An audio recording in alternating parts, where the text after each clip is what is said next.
back out to State Farm Stadium where it says it is all Welcome back to State Farm Stadium.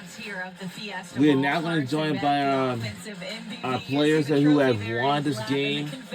All around him as he sits and soaks in that moment, and a guy who is still soaking in that moment is sitting right next to us as well. Had his 5th 100-yard game this season, 133 yards for Mark Fletcher Jr., who apparently was playing a flu game today. None of us would have ever known that you weren't at your best, Mark. And before we get into all of that, I just want to hear from your perspective. You're a guy who knows what this 305 means, who stayed home, who wanted to play there, and now you get a chance to play for a national championship at Hard Rock Stadium. How do you... I truly can't. Like, it's unbelievable, but I just know all the hard work that we put in, those long nights, those early mornings, it's all worth it. And I'm just so blessed. We all so blessed to we just truly grateful for this opportunity. Mark, when you sat down, I asked you about that final drive. I said, how about that final drive? And you said, what did you say? It was no doubt. How was there no doubt? Because that doubt not gonna help us. It wasn't gonna help us. So we all just looking each other in each other's eyes. Like, that's how it's been throughout the rest of the season. You can't have no doubt. You just gotta continue. The rest of the season, you can't have no doubt. You just gotta continue to believe. And we all look each other in each other's eyes, and we believe.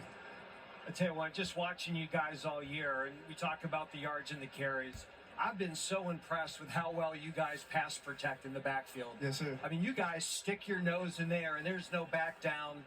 I mean, clearly that you take pride in doing that, right? That must be really emphasized in your unit. Yes, sir. No, that's the number one thing that we emphasize. 100% pass pro. Shout out Coach Merritt. No block, no rock, right? I'm telling you. Sir, it was definitely that. It was definitely that. Mark, I feel like every single one of these games in the playoff, and probably going back before, you've had one of those galvanizing runs. One of those runs where it looks like you're stopped, and then you keep churning for 3, 4, 5, and then the offensive linemen come in at 6, 7, 8, 9, 10. First off, do you know how many guys are hanging on you when you're being pushed forward? And what do you feel like that does, especially for those big guys up front? Honestly, no, I don't know. I just be holding that ball high and tight, and I just continue to drop my legs, and I know them big guys gonna come push me, and I know that turns them up. Yeah.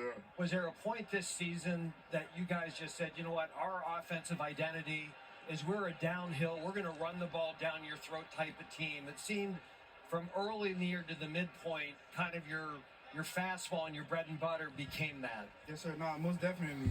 And we just did what worked for us. Didn't try to get too fancy, too cute, and we just kept it simple. But was there a philosophical change at some point in the year that, like after the SMU game, that you guys, like, it seemed like you changed the emphasis of the offense after that game? Truly, I just believe it was just our mindset. Our mindset, yes, you might have seen different plays, but at the end of the day, they still have to be executed. And we just wanted to just execute at the best of our ability and keep things simple for us. Let the playmakers make plays. You know, we talk so much about the skilled guys, the receivers, you having 100-yard, 200-yard games in this postseason, or is it 300-yard games in this postseason? I can't even keep track. You're churning up so many yards.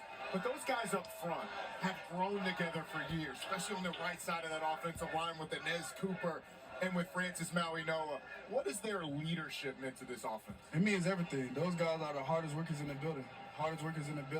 Show up super early, stay late at night, and they just always show up, always doing the extra, always doing the hard things, and it's just clearly evident. Mark, before I let you go, I got to ask about your mom, because if we've become a fan of you, we've also become a fan of her through her story. She doesn't fly. She drove all the way here. We heard about the story. What was that moment like when you got to hug her, and what'd she say? It just meant everything. She started crying on my shoulder a little bit, but no, I just had to go see my girl, and I just really just appreciate her support.